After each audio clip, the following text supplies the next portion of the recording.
अस्सलामुअलैकुम जनाब, उम्मीद करता हूँ आप सब लोग खैरियत से होंगे। तो जैसा कि आपको पता है कि मेरा चैनल है ज़फ़र भट्टू व्लॉग्स और मैं खुद ज़फ़र इकबाल हूँ। तो ये मेरा छोटा सा व्लॉग है। मैं हवेली लखा गया था, अब इस वक्त मैं वापस बुमन शाह आ गया हूँ।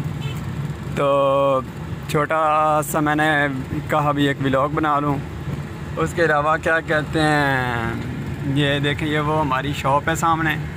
तो ये इधर आदल कुल्फ़ी पॉइंट वाले हैं। तो ये साहब है भट्टी स्पेयर पार्ट है, ये बुमन शाह है।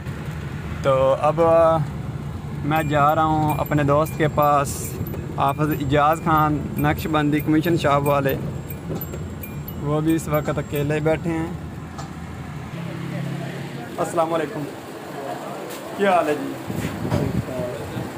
और जी आवाज़ साहब, क्या हाल है? ठीक ठाक हो? खैरियत है?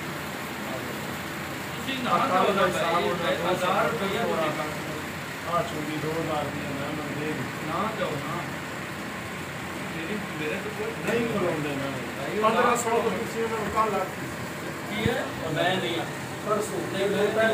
ना ही नहीं लिया।